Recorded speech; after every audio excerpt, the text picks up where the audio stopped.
Hello everyone, episode 24 for Road to Superbowl podcast. And here we are with Green Bay mother-loving Packers. This name is just a shout out to Tom Grossi, one of the two people that influenced me into doing this because I absolutely love his content. The other one is the franchise guy. Both of them are actually huge fans of Packers, and Tom Grossi is actually that much of a huge fan, and I would say that much of a great guy. And if you don't know Tom Grossi, I definitely suggest you Google him, you try to find him on YouTube. I'm pretty sure you will enjoy his content. And let's start with him for Green Bay Packers, because why not? I would say maybe for Green Bay Packers organization it does not mean that much, but I would say it does. That they ended up with one of the very nice reward for Green Bay Packers, and especially for Tom Grossi, because he was voted a fan of the year by the National Football League. He was actually part of the draft process because of how he conducts himself, how much good he does for charities, and overall he's such an amazing guy, not only throughout his content but also through the work that he does. So if you don't know Tom Grossi, I suggest you get to meet him. Huge fan of Packers, Green Bay mother-loving Packers. Sorry guys if I'm not paying the most attention. There's a newborn kitten, or not newborn, they are 3 months old, but he's trying to, I guess, come to visit you. Hello. Oh no, he just tries to destroy some things. Okay, so let's follow with Green Bay while I keep a look on these young felon. What is Road to Super Bowl? What do we do here? We try to put you behind the eyes of every single GM in the entire NFL. We try to fill your off-season with an interesting content that will get you behind what's going on with every single franchise. And we are not going to only look like if this player is good, are they going to win something this year, what they have done in the off-season.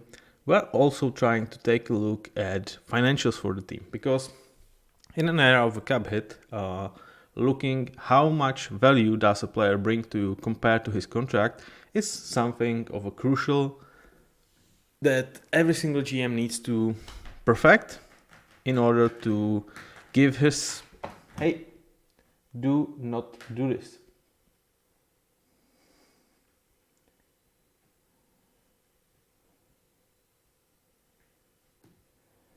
Oh, guys, come on, little lovely lady. Please do not scratch my chair. Yeah? Let's make a deal. You don't scratch my chair, and I might scratch your back when I'm finished. Okay? Okay?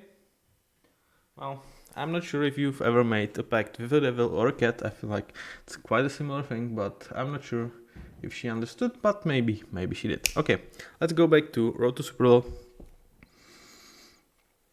So, in order to win a Super Bowl, in order to do a good job in the NFL, you have to have a GM that understands this principle, that tries to give you the best chance to win on the field.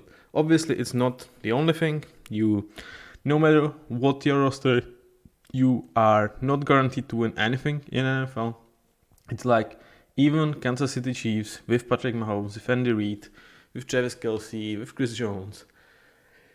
There are still only 15% or 20% based on the odds, based on the Vegas, to do the three-peat. So it's not like they are a certain thing to win a Super Bowl again, because it's really hard to get into playoffs. And then the playoffs is just one game, one mistake, one bad decision, one injury, and it all can come to a crashing end. Speaking of that, I am a Seahawks fan, if you have not know that.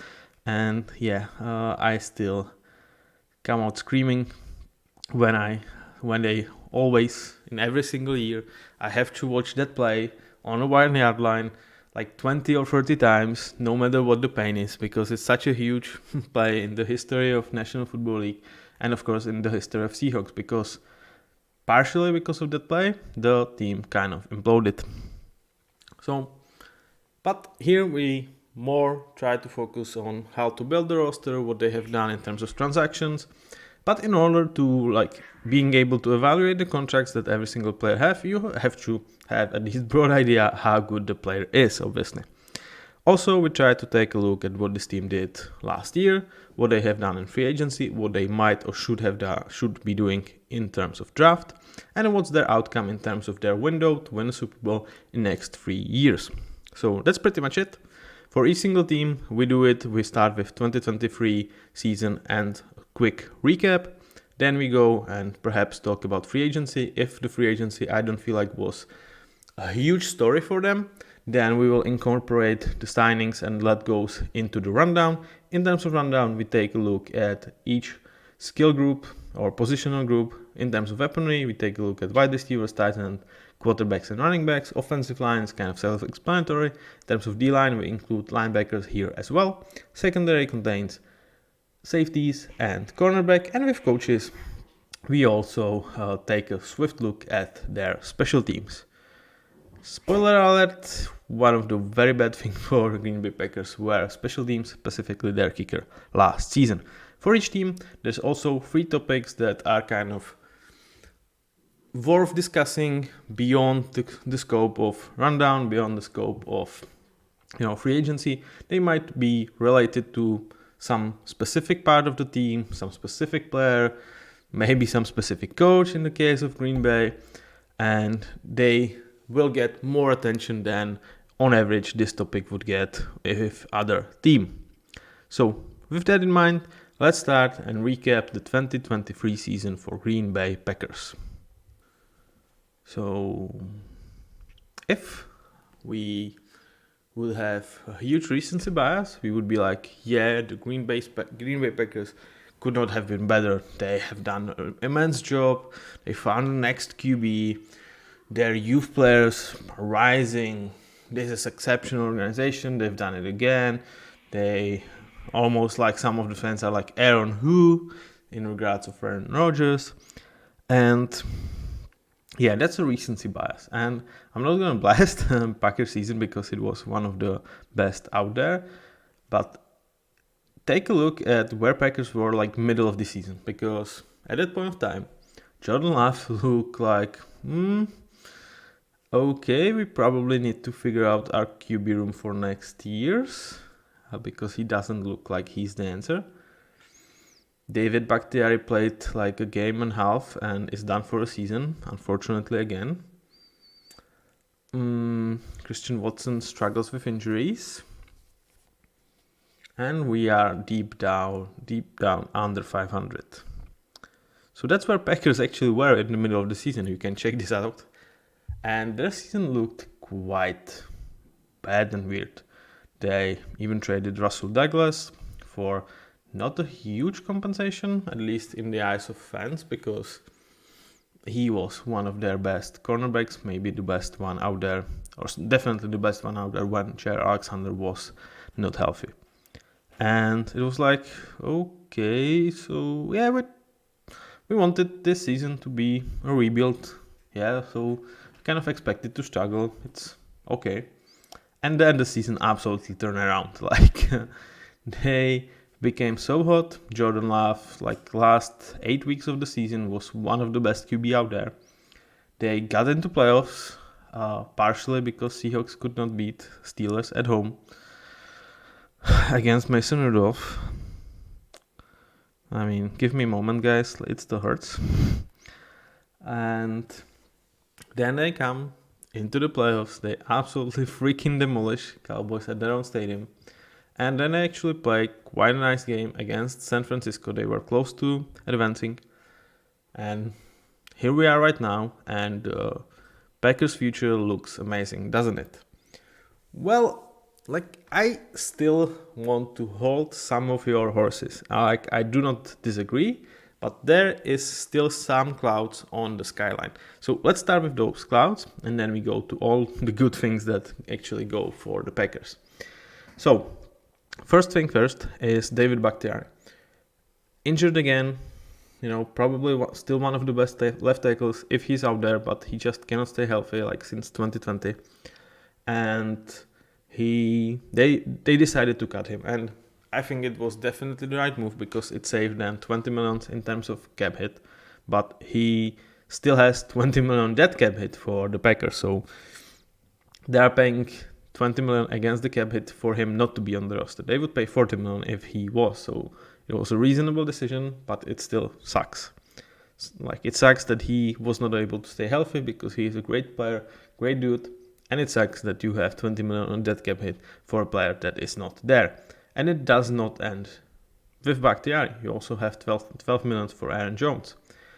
And when you talk about Aaron Jones, this definitely has to hurt for Packers because he is great locker room presence. He was still a great player out there, and he took pay cuts to stay with the Packers. So the decision to kind of replace him with a cheaper version in Josh Jacobs, I don't feel like it's like slam dunk thing in like perception of the fans. Like, you are probably getting younger version of similar player, like in terms of skill, in terms of quality, not necessarily in terms of like they have the same skill set, but in terms of quality they are quite similar, and you get a younger version. But still, losing such a locker room presence, losing a guy that was willing to take pay cuts in order to stay here, was Packer since he was drafted. Again, if you hear the noises, those are cats. They are just playing with each other, and they are being noisy. But let's go back to Aaron Jones, and to just put the cherry on top of the like heartbreaking here, he signs with purple incarnation of devil, Minnesota Vikings. Again, shout out to Tom Grossi and his namings of the Vikings. Personally, I don't have anything against Vikings. If you have watched the episode with the Vikings, you actually know that I have kind of a soft spot for Kevin O'Connell because I really feel like he's one of the best out there. So this is definitely Tom Grossi talking, not me. So that kind of sucks. From roster perspective, from GM perspective, I understand this move. I'm not sure that this one is like super net positive because of what you are losing in terms of locker room presence. And again, like here, I will try to just be negative for a while for the Packers because then we will just go to all the positives. The next things that that are out there for the Packers that are not great, it's Rashan Gary. He just did not develop into premium pass rusher last year. It was definitely on the horizon for him, and he just had quite a miserable second part of the season. Like, for his standards, obviously, he was still a good presence. So he's not a premium edge guy. He can still be that guy. You know, he can still develop into that, but he did not this season. And then we go to Anders Carlson, one of the worst kickers, if not the worst kicker out there last year. He cost them some games. One of the reasons why they did not move past the San Francisco 49ers. So, okay. And that's probably it, you know. This is all the bad news for the Packers. And then it's going to be super plethora of really good news. So let's go and do the rundown because I feel like in terms of free agency, we already discussed Josh Jacobs, Aaron Jones, kind of exchange in a way. And then it's like they also brought Xavier McKinney, but I feel like we will talk about it in terms of secondary. And other than that, I don't see like there is a need to spend huge amount of time with their free agency. So let's start with weaponry. For you who are new to this, here we take a look at the player cards of these players that have been designed for specifically purposes of this series. It's your time to, or chance to meet the players, actually know how they look like. So if you want to do that, now is the time to put your eyes back to the screens and check these players. So let's start with Jordan Love, Sean Clifford, Aaron Jones, AJ Dillon, Christian Watson, George Jacobs, Jaden Reed, Romeo Dobbs, Samori Toure, Dontavian Wicks, Bo Melton, Luke Musgrave, and Tucker craft. Then we go to the two tables. Here's the table how the roster in terms of weaponry kind of looked before the offseason started. And here is where they are right now. So first, let's give you some perception of what the numbers are. It's cap hits for the particular seasons. And if you see another color that is not blue, for example red in Jordan Love, it means void years for a player that is still on the roster. So this means that he is counting towards 2025 for 5.3 million, even if he's not going to be on the roster. It's not 26 1.7, it's just they could divide it into 3 years for 1.7 each season, right? So it's not like it's combined 9 millions, it's combined 5.2 millions for Jordan Love. This number could lower if he stays on the roster. How much I'm not sure at this moment, because it kind of varies with players, so it's not like a precise formula. And with AJ Dillon, we have actually for the first time purple color here, and what it is they agreed with him to 4-year qualifying contract that is 1 year 2.57 millions, yet only half of it goes into the cap hit. I'm not sure why. This is just how it works with this really specific type of an offer. And yeah, so that's for AJ Dillon. It's the first time we used purple, and this is what it is. Okay, so let's start the rundown and let's start talking with Jordan Love. And here, very good starter, in my opinion. Some will say it's too low, because he really played like one of the best, from like week 8-9 of last season. But let's not forget that he played quite poorly the first half of the season. Let's not forget that it's the first time we had like a proper chance to evaluate him. The same with defenses, it's not like they had a ton of material on him. So I would say very good starter is really appreciating that he's done a lot last season. But at the same time, let's just pump the brakes and not pretend like he is certified elite player in the future. Like, it can be in his future, but it's not certain.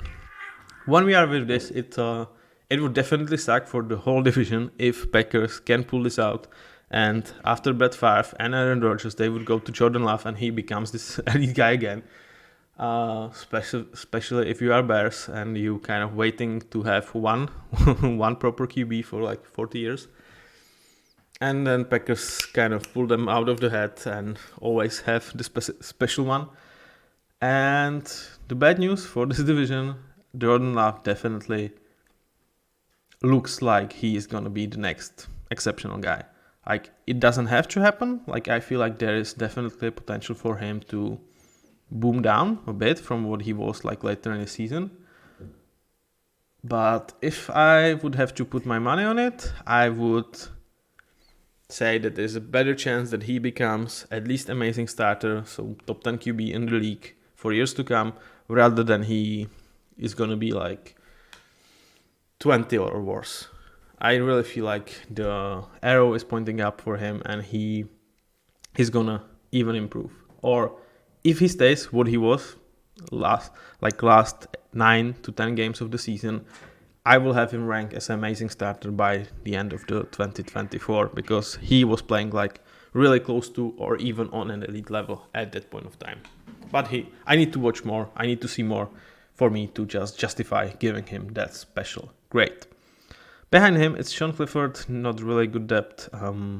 Weird pick in a way last year. Okay, why not? I feel like if somehow Jordan Love is gonna get hurt, they will try to sign a veteran, because I feel like they have expectations for the season, and with Sean Clifford, I feel like they could not meet them. In terms of running back room, we already talked about Josh Jacobs, kind of exchange for Aaron Jones. Again, in terms of quality, in Josh Jacobs, you are probably getting more durable guy, younger guy. But does it compensate for what you are losing in terms of Aaron Jones' locker room presence, really being like the hero of the local fans? I'm not sure. We will see. But like, you cannot be mad to have Josh Jacobs as your number one running back. Like 2 years ago, or he was definitely considered to be top 3 running back. Right now, I would pump the brake a bit on this. Top 10, I think, like, is still definitely on the table. With AJ Dillon, he has been a disappointment for what Packers expected out of him. But at the same time, getting him for this price, he knows the system, he knows the organization. For what he is like really a power back that's out there to just give his best physical efforts, not really great vision, not really like trying to score home runs. He's just there, to give you tough yardage and, release this responsibility from Josh, make him more durable for the season. I think that's a good pairing. And then we go to wide receivers. And that's definitely a fun conversation for Packers fans because they pretty much went with an approach last year. Then we have all of our guys are in a year 1 or year 2. We don't bring veterans, we trust these guys. And it went as good as expected. Like the only thing you are kind of disappointed is perhaps lack of development, mostly because of injuries for Christian Watson. But he's still a good player. Jaden Reed, Romeo Doubs, step up. They are good starters after year 2. So definitely you can expect them, or in Jaden Reed after year 1, you can expect them to improve. They complement each other quite nicely. And it's not like you don't have guys behind them. Dontavian Wicks can play quite nice football. Bo Melton as your 5th option, Samaritor as your 6th guy.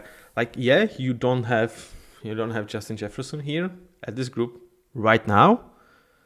Okay, it's probably hard to say that you will get Justin Jefferson out of these guys, but can you get, can you get one amazing starter, 2 very good starters, and decent starter out of this group by the end of 2024? Yeah, and if so, that's one of the better groups in the league that you still have for cheap as hell for 2025.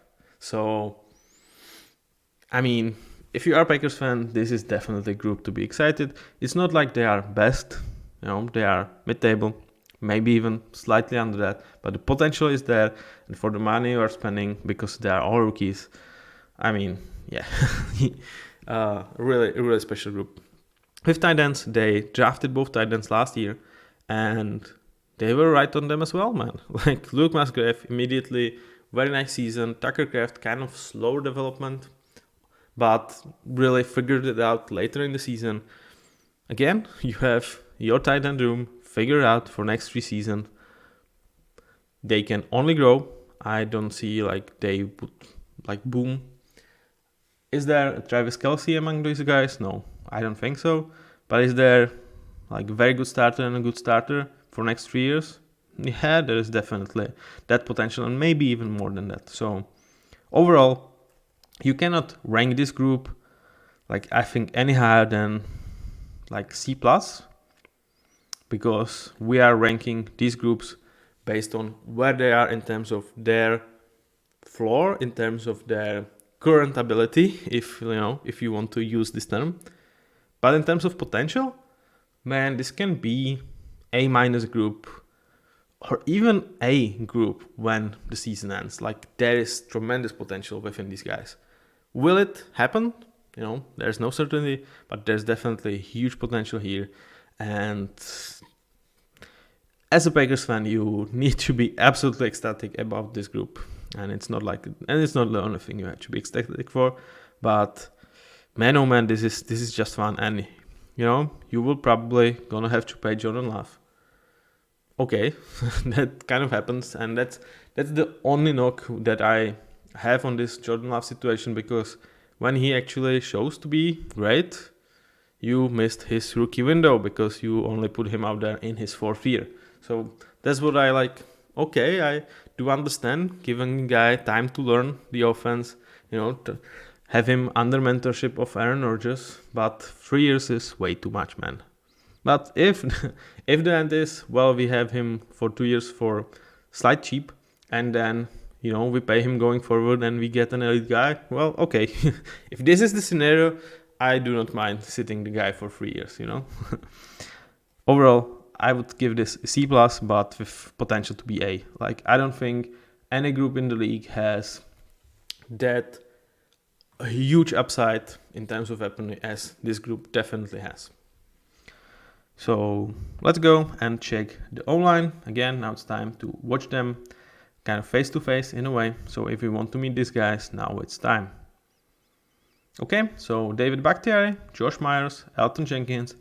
For anyone who is new to this series, here we put up names and players that were contributors in 2023, free agents that might have been brought back in my opinion, or guys that will be, in my opinion, significant contributors for 2024.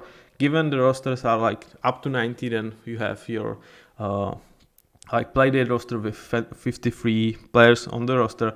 We are not looking at every single one of them. I tend to look at like 25 to 30 people.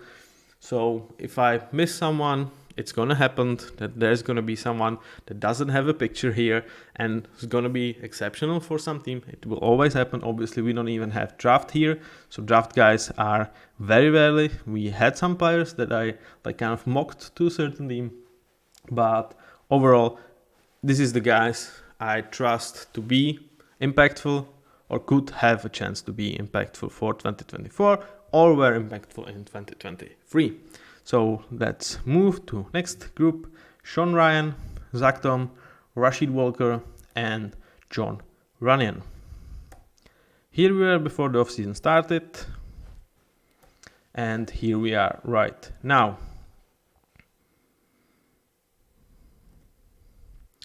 So, what happened with this group? We already discussed letting go of David Bakhtiari.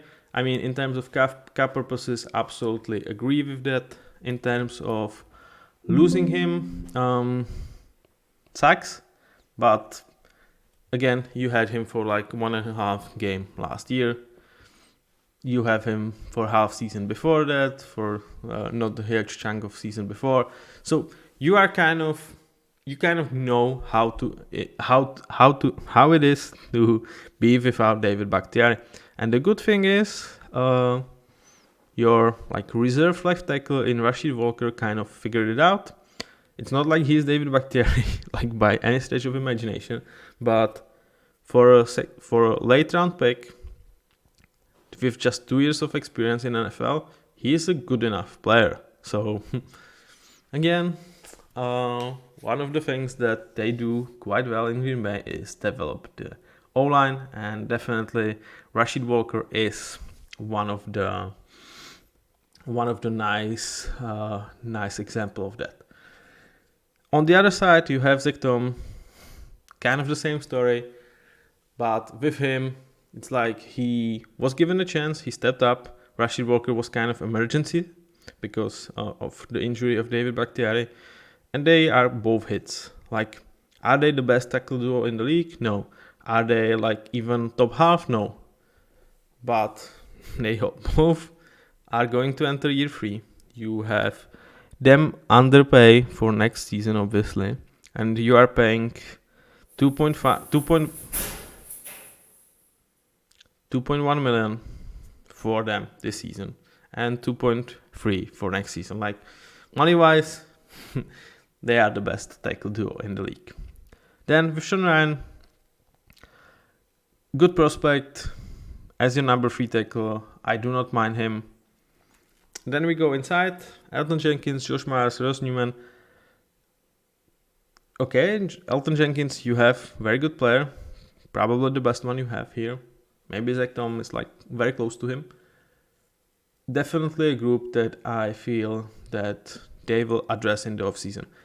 Or in the draft. We might even see, it's going to be really interesting what they do with their first round pick. As you will see in my mock drafts, I am focusing O-line with that first round pick for sure. Some cases I'm picking tackle, which might seem why when we have Zach Tom and Rashid Walker here. It's not like some of these guys cannot slid down to play guard. it's not like, you can have like having 3 good tackles kind of comes a long way. And also, if there is a premium guy, like in some of my mock drafts, there actually were a guy that was projected to like even go as high as like number 12. If he's still out there, you're probably gonna take him over inside guys who at best are predicted to start to be picked around the way where Green Bay Packers picks in the draft with 25th pick. So guys like Jackson Powers Johnson, they are kind of mocked in this area of the draft. So it's not necessarily if there is someone better, someone from that top or like A+ tier of tackles and they are still out there, maybe you just pick them. Or maybe, as I did in one of my drafts, you have some different ideas, which I will tell you later. So inside, I mean, it's not disastrous, but it's definitely not a strength. And overall, as this line is, it's like C to C minus. You don't have a stud, you have kind of like some weaklings. It's like you don't spend much money here, you get what you have, but for money you spend, this is great O-line. In terms of the actual like strength, it's C to C minus with some potential, and I definitely believe they will invest into this group with the premium pick, whether it's inside or the tackle position. I am like 80% sure that this is gonna be their first pick. It might be after trade down or even after trade up. Like given how much capital the Green Bay Packers have, I would not be surprised if they drafted up. But if they are drafting up, it's definitely for a tackle. It's like no way in hell that you are drafting up to draft like Jackson Powers Johnson, like pick 17 or whatever.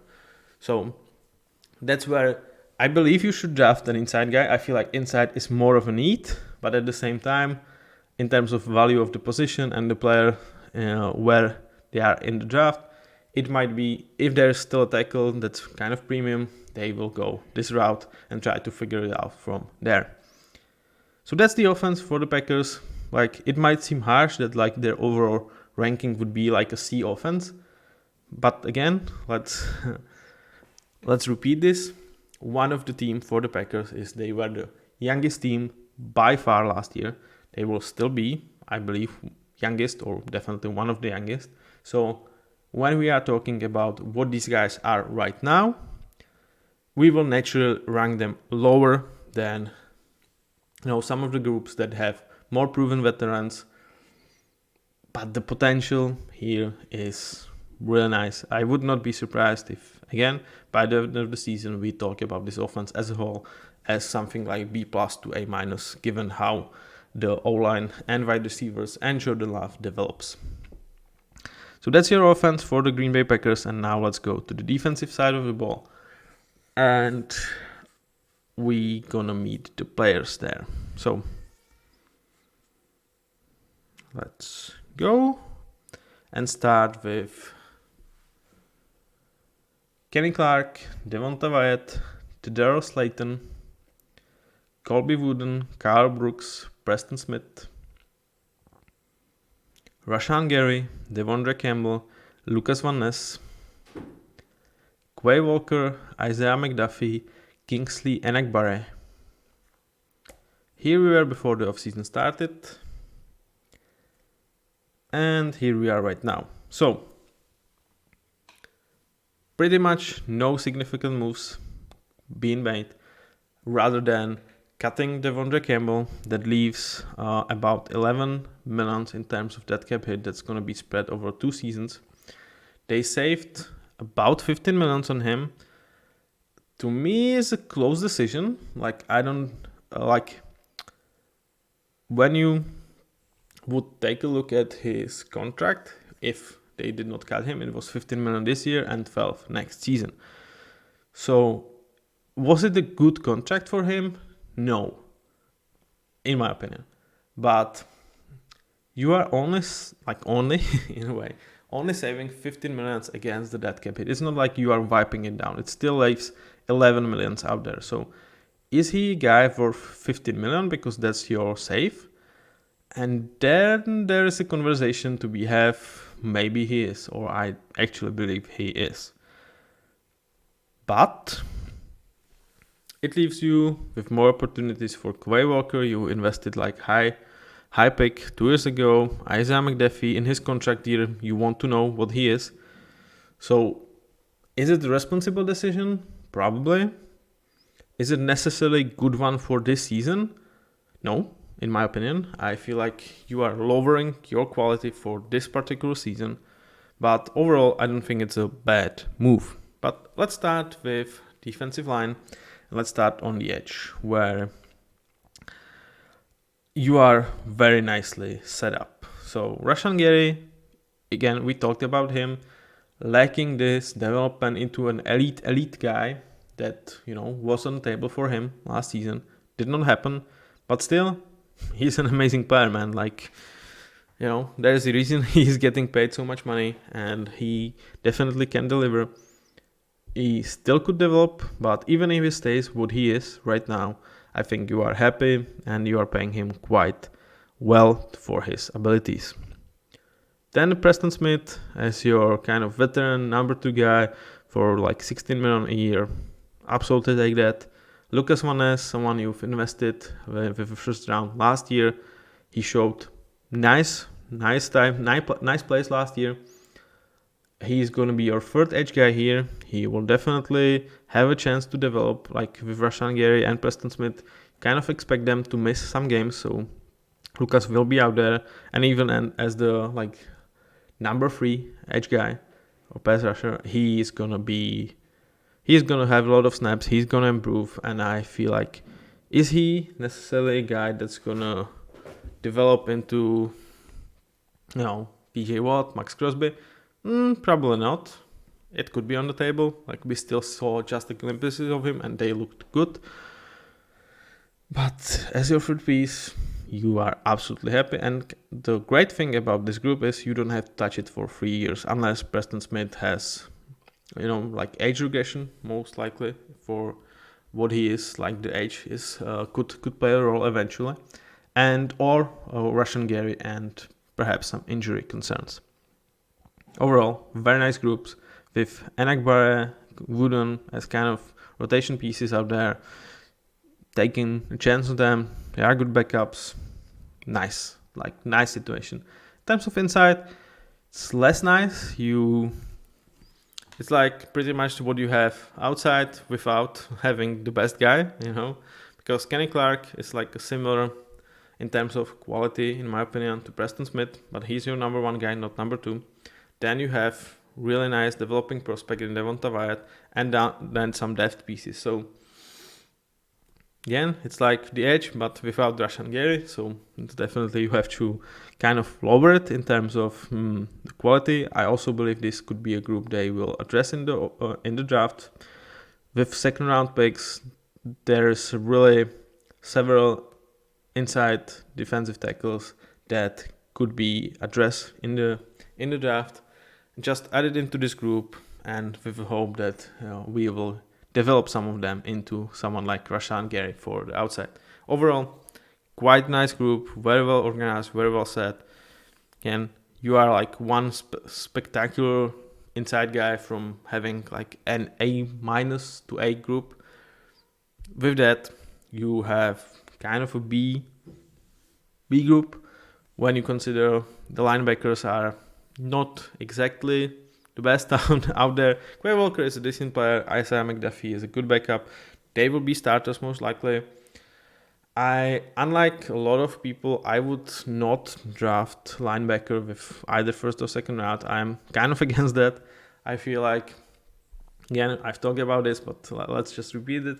I feel like the best way to approach linebacker position at this stage of NFL is like, let someone else spend first round picks on this really high trades guy.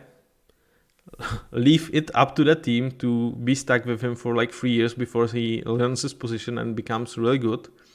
And then you kind of pay him and steal it from them. Or if they do not become good, they will leave the original team. You get the flyers on high trades guy that actually has some experience playing that position in the NFL. And maybe you strike a gold there. So I don't necessarily believe in drafting linebackers, inside linebackers with premium picks. Like at this point, like given how important this position is, and actually is not with modern NFL. Nothing against linebackers, but actually one of my most favorite player of all time is Bobby Wagner. So I have nothing against this position. This is like just trying to understand the value that this position brings to the modern defenses, to the modern NFL teams, how the value is being set up in the NFL. And I feel like you can actually steal some value by not really spending high on this group, especially with terms of draft capital. So it's not like I don't want to spend draft capital here, but third or fourth round is the place, unless there is like some absolute freak. But if there is, he probably tried to play like outside linebacker, because that's the position that the money is on. Like you need to be like top 3 linebacker in order to make what top 15 edge guys make. So yeah, like similar story to like safeties trying to be cornerbacks, as Quandradix just mentioned, not just like he mentioned that on X, that he tries to consider himself not safety anymore, but move to cornerback, because you just don't need to be that good of a cornerback as you need to be as a safety in terms of quality for that position to get paid pretty much the same money. So okay, that was maybe a bit too much. Spend time on like philosophical questions in terms of how you should construct the roster. Overall, quite a nice group. I do expect them to invest here with like at least 2 draft picks, with like two of their top 5 picks which are all like top 100 picks, I feel like will be spent to this position, and it will just make this group very, very nice. Like it's not the best what is in terms of league. It's definitely top 10, and there is still some potential to improve this. Now it's time to meet the secondary.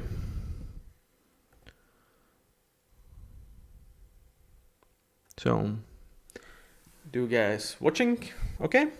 Jair Alexander, Darnell Savage, Eric Stokes, Zion Anderson, Carrington Valentine, Anthony Johnson Jr., Keyshawn Nixon, Jonathan Ford, Jonathan Owens, Xavier McKinney, and Corey Ballantyne. So here we were before the offseason started. There were a couple of players on being unrestricted free agents. And here we are right now. So they decided to let go Darnell Savage, kind of eat up salary cap on him, which is not surprising. He was declining, and the fact that I still had him as a good starter, just as much of a like what he was rather than what he actually played like in 2023. So he was definitely a guy to watch and expect him to be dropped to like a decent starter category quite early. In terms of other people, you brought Keyshawn Nixon back for 3 years, 18 millions. Like as a quarterback, it feels like a bit of an overpay for what he is, but he's also very special retirement. So I kind of get getting him back for this type of money. And you hope you get Jair Alexander back fully healthy, not trying to mess with coin toss. Man, what was that, Jair? That was really weird. If you don't know what I'm talking about, he was not chosen to manage a coin toss for the Packers, and unless the referees would step in, he would essentially give the ball twice to the opponent team and put Green Bay into a huge disadvantage because of his decision. So luckily for him and for the whole organization, the ref steps in, but he got punished for that. He got one game suspension, I think rightfully so. Kudos to Packers to have balls to do this. And I hope he's gonna come back with the best of himself, because I still have him as an elite cornerback, but Again, if I would judge him based on 2023, he did not look like an elite guy. I give him benefit of doubt, coming after injury, coming back. But, definitely guy on my watch list to see if he does not need to get dropped, as early as like week 2, unless he steps up. Then let's talk about the big signing, Xavier McKinney, getting him from the Giants. Here I might be actually lower on the guy than a lot of people out there. And again, for me, it's not necessarily like any hate to Xavier. It's just he's on the edge between amazing starter and very good starter. It was really close. And eventually what put him into this category was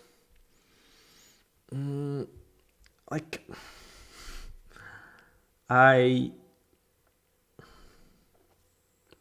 kind of rated him before it was certain to which situation he is going into, and I feel like this is quite a perfect situation for him. So as a Packer, I actually feel like he's an amazing starter. If he went to like some different situation or if he stayed in Giants, I would consider him only a very good starter because of like what his role there would be. But with Packers, I would say here should be an amazing starter, but these rankings I've done just based on like what I saw as a player when he entered the free agency. He had really special year last year. It was kind of bad in 2023. So the other part of me, when it's like trying to justify just a very good starter ranking on him, is like there is a potential to move him into elite category, but he needs to repeat what he done last year. So I need to see more of a consistency. And it's kind of weird that in the best year Giants had in last like several years, Xavier had by far his worst year. So yeah, that's your Xavier McKinney. I feel like he is an amazing signing for the Packers. They needed what he brings to the table. They did not overpay him, in my opinion. He is still like very, very young. He's not even 25, so he really entered the league quite young, as like 20-year-old. The for Packers, really exceptional signing. And for a franchise that was not known to sign big free agents, they actually started to do that under new management. And when you look at names and even the contracts they were able to bring them under, they are doing a good job, man. So kudos to you. And then look at the rest of the secondary. It's definitely a group with not a great floor. Eric Stokes, decent starter. Yeah, okay, probably yes, but it's not like he developed as much as there was definitely hope in Green Bay towards what they invested in him. And like he only played 2 games last year, so injury is a problem for him. For 29th pick in 2021, decent starting might be even too rich for him. So they are kind of really have these 2 top guys in Jared Alexander, Xavier McKinney. I do understand bringing Keyshawn Nixon here as your third option for the cornerback. It's good. And the good thing is both Corey Ballantyne and Carrington Valentine actually stepped last year, and it's not like they were amazing, but they are very good depth to have.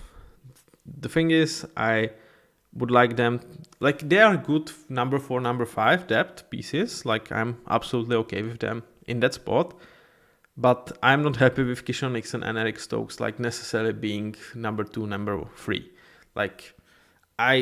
If this is a team that has huge ambition, which we will talk about later, but I feel like there are expectations for Green Bay for this season. They don't have number 2 cornerback. And also, with Jair, you kind of, is he going to be still elite? I don't expect him to drop under amazing starter. Like he is still only 27. I don't see him slowing down. But that number 2 spot could be an issue. And it's pretty much the same or even worse when we talk about safety. So bringing Xavier McKinney is great, but when you let go Darnell Savage, okay, I understand that. And also not bringing back, I think, Rudy Ford. You are left with not much out there. So Anthony Johnson actually played some safety snaps last year. He was quite bad. Zay Anderson played very nice 14 snaps. Like I'm not sure who is their number 2 safety at the depth chart right now. Okay, let's just check it out, just out of curiosity. Depth chart.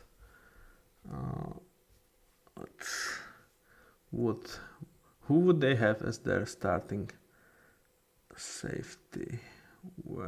Next to Xavier McKinney.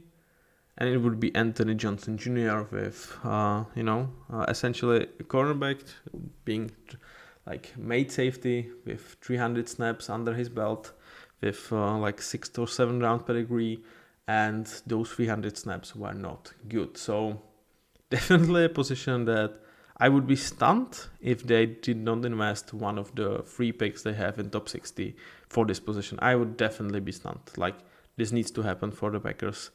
And I would say, and okay, we will get to it with mock drafts because I had actually some fun with 5 picks in top 100. It's much more funnier than when you have like 2 picks.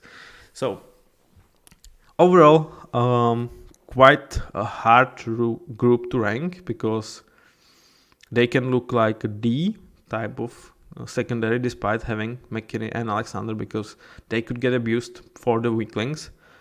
But when you kind of mesh it together, I would say this is like a C group because the top guys are really, really good. And then you have really a lot of questions, which I believe they will address. So I feel like post-draft, it's going to be C+. It's probably going to be like a C+ group. And because of that, like, okay, I kind of give them slight benefit of doubt and giving them C straight forward right now. So that was your rundown of Green Bay Packers. Now let's check the coaches here and their special teams. So the stuff here is long-term at place. It works quite well in terms of Adam Stevanich and Matt LaFleur. And then with Jeff Hafley, like you have hope. He comes from being a head coach of like not particularly high praised college. He was early in pro, so it's not like it's his first time job in the NFL. And there is a hope, there is a lot of praise for Jeff Hafley within the Packers fans. But is that like reality based praise? Because to me, I don't know much about Jeff. Like, I don't think he necessarily comes with like such a great resume that I would be jumping through the roof to have him as my defensive coordinator. So for me, he's definitely a question mark. I will not rank him because, like I said, I don't know much about him. But given what I've read in terms of his pedigree, his resume, like if I have to rank him, he would definitely be like a bottom 7 defensive coordinators in the league because I don't think there is any exceptional job behind him. And it's like there is a lot of great defensive proven NFL coordinators. So I'm not saying he's gonna be that bad, but despite the optimism within the Packers fans, I feel like it's much more about we finally got rid of Joe Barry than it's like we are thrilled that this is our defensive coordinator because I would believe that there was better names out there that could have been brought. But again, I don't want to bash Jeff Hafley because I don't know much about him. So for the Packers' sake, I hope he will be good to great and he will put especially the talent that he has in terms of defensive line, to a level that Joe Barry just could not. Then let's talk about special teams.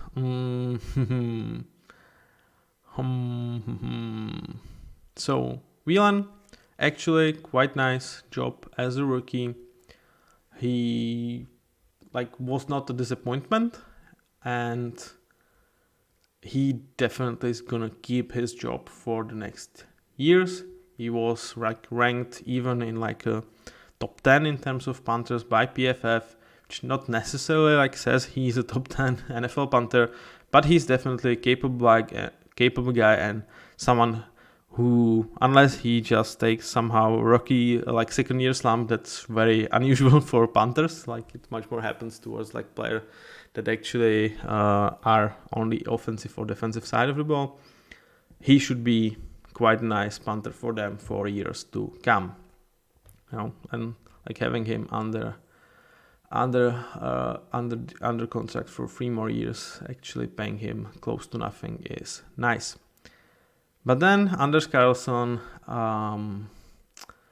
that really did not work out for the Packers. He, I feel kind of closed the door, at least for a while, for kickers to actually be drafted, because he was drafted, let it be 6th round, 209th pick, so not necessarily something you are going to regret absolutely tremendously, but he was dreadful, man. I tried to be nice to him, but okay, he was better than Chad Ryland, yes, who was actually 113th pick. But again, that kind of proves the point that I've mentioned earlier. I will be very surprised if there is a team drafting a kicker earlier than 6th round this season, because last year 2 kickers that got drafted were absolutely atrocious. It was really hard to watch. They were a problem for their teams, reason for these teams to lose games, and they were essentially outplayed by each kicker that was undrafted, unless that guy's name was Jack Moody, who San Francisco actually spent 100 pick, and he was quite good, but still he was not special. And do you actually take 100 pick on a kicker that's just middle of the pack in his first season, when the risk of it's you're gonna get Chad Ryland on Anders Carlson? So yeah, probably not. For Anders Carlson, I'm not saying his NFL career is done, but they've signed Greg Joseph. They will definitely give him competition. I will not be stunned if he loses his job towards Greg Joseph. And we will see what's going to happen next with him. But for Packers, even with Greg Joseph, this is still a position that you are not certain of. And given that you have expectations, I feel any type of a close game, you have to praise that either of your kickers is not gonna screw it up for you. That was the rundown of the Packers. I feel despite my grades that actually were not super amazing, I feel I talked a lot of positivity about this team, and I feel rightfully so. So now let's check how I conducted their mock drafts, and then we will talk about the future, and that's gonna be it for the Packers and the 24th episode of Road to Super Bowl, which will close down the 3rd quarter, and we will enter the 4th one. There's gonna be no overtime. We are not a Super Bowl 2023. Or maybe the overtime could be the draft, our first live stream. I'll let you guys decide. So let's check my mock drafts. I've done them with PFF mock drafts. And essentially, I told you guys what are the positions I try to address. I also will take pretty much in every draft kind of luxury pick for a running back, because I feel despite this being deemed meh running back draft, I feel there are actually quite nice players going around that, middle of the 3rd round, late 3rd round picks that I feel are worth definitely they could be hits. They could be a reason you don't bring AJ Dillon back next season. So yeah, I will I will essentially address the O-line. I will address the safety. I will address the D-line. Occasionally it's going to be linebacker. Occasionally it's going to be cornerback. Though that room, I feel like you kind of trust your development with Eric Stokes, with Keyshawn Nixon, with Corey Ballantyne to not necessarily spend premium on these guys. Definitely some late round picks could be spent there. So essentially, when you look at both of these drafts, it was just the decision, do we draft tackle or do we draft pretty much Jackson Powers Johnson with that 25th position. And with the first mock draft, it was just the case that there was premium tackle still out there in Fashanu that just, in my eyes, justifies not picking interior and picking a tackle. Then Jamin Ballard, kind of the best safety, still on the board. Definitely feel like this is a huge need. This is like perhaps the biggest need you have, that, you know, with 25th pick would feel like an overpay, but with 41, I'm definitely happy to take him in both drafts. The same with Chris Jenkins. He's kind of out there, always around that pick 58. You are addressing like the position of need with a quite nice player that is mocked to be out there, still mocked to be on the board for you. Then it's either Trey Benson or Bucky Irving. I prefer Trey Benson slightly over Bucky, and I feel like in the first draft he just was not there. And what we've done, we traded down our number 91 pick for some compensation here. So in the first draft, we got a linebacker. In the second, I went for tackle depth in Dominic Pooney. Pretty much what I would do for the Packers. So like you try to take the best what's on board. If there's a chance to draft down and you still get your guys that you maybe don't want to overpay or overdraft in a way, you can do that, but essentially I feel like they will use these picks as they are at that moment. And then these two drafts, I feel like the first one is kind of very similar. It's just that I'm using that second round pick, the earlier one, on a tackle, and then just picking Jaden Hicks as a safety, and therefore there is no room for Chris Jenkins, so we will take Michael Hall there. And then more interesting thing about the other draft, because in this one scenario we actually traded our first round pick for the 2025 for the 2024 with Saints first round pick for next year. And why do I actually like, should the Saints made this trade? No, I don't think so, but knowing the Saints, I actually believe this is a trade that could happen.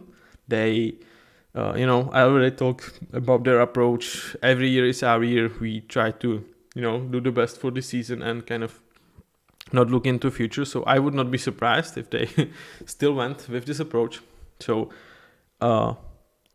is it a good trade for the Saints? Again, I don't think so, but I think it's a trade that's not like without the chance to happen. And why I would make this trade for Packers is essentially like I will kind of give myself another premium pick like a year later, which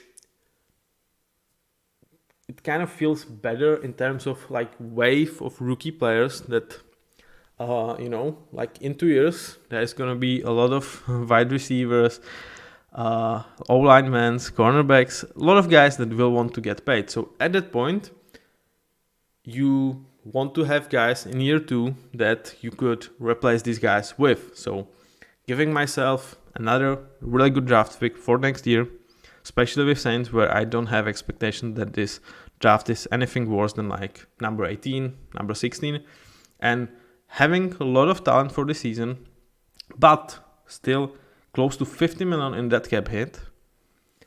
It's not necessarily like this is the year that they need to optimize, and that like kind of gives us a conversation about where I feel like Packers are in terms of their Super Bowl window.